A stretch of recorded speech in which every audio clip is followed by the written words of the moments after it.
Hi, my name is Angie Copeland. I have been homeschooling my children in a classical model for the past 7 years. My oldest has entered the Challenge A program in Classical Conversations, which is a Christian classical model. She is learning how all the things that we've learned in the foundations and essentials level come together beautifully. Even the things we thought weren't as important to put our time into, it all comes together and it all matters and it's all wonderful. So I've been asked to explain what a classical education is, the classical model. It's based off of the medieval 7 liberal arts that were taught. We have the trivium, which is the first 3, tri meaning 3, and then we have the quadrivium, which is the last 4. Classical education is based off of the first 3, at least in classical conversations. The first one being grammar, the second one being dialectic, and the third one being rhetoric. So let me explain all of those words because they're not as confusing as you think. So I'm going to base this off of a show called Is It Cake? And in this show, there are people, bakers, who are trying to convince a group of judges that what they have just baked and created is not cake. So they might make a tennis shoe and put it beside another tennis shoe, and the judges have to determine which one is the real tennis shoe and which one is the cake. So based off of that show, here's how it goes. The grammar stage is where we just identify things. This naturally occurs with the child where we're identifying flower, water, bug.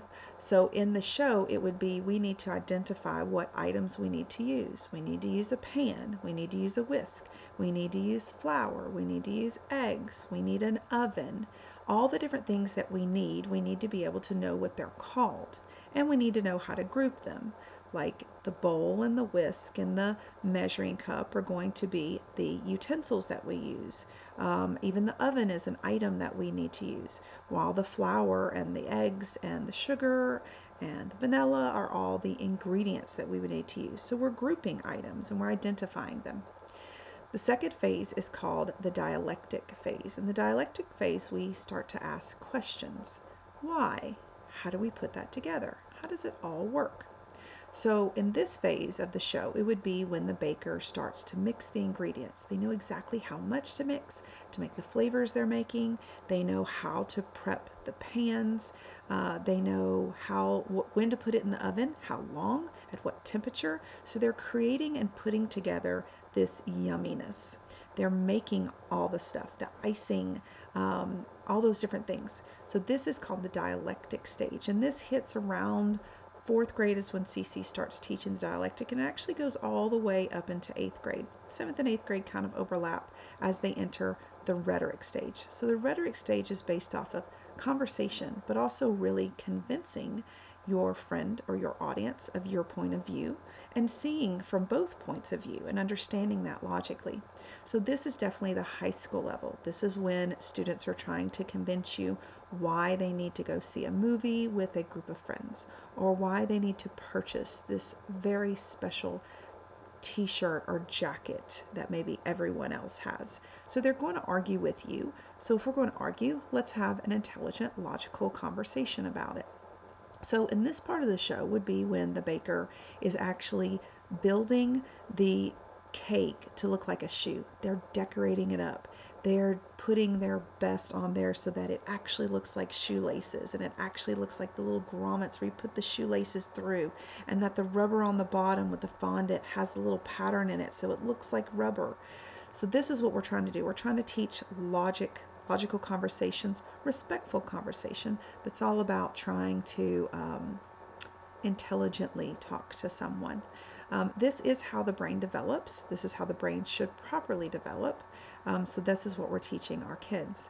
The whole reason for this is summed up in the Foundations Guide, and it is summed up on the first page, and it says, our studies should always prepare us to reason clearly, speak eloquently, calculate accurately, and write convincingly, so that we have the ability to make God known to others. Some people think that Christianity in general is based off of blind faith. that you have to be dumb and uneducated to be a Christian. And that is not what the Word of God says at all. In fact, it says study to be approved, to give the answer for why you believe what you believe. And education is extremely important, but it's also about training up our children to be able to explain themselves in a way that is intelligent. So our goal is to equip our child's mind to think, to be able to not know what to think, but how to think and how to reason through things. Now, the classical model is going to look different. It's not like a public school, a traditional public school. It's smaller classes. It's sitting in circles in conversation and talking about things, exploring, touching and building things with our hands, investigating. It's a lot of that. So if you are interested in the classical model, I invite you to come to a community. Come and see it.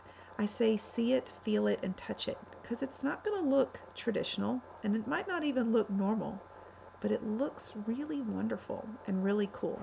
So why don't you come and see us at our communities and see what a classical education is all about.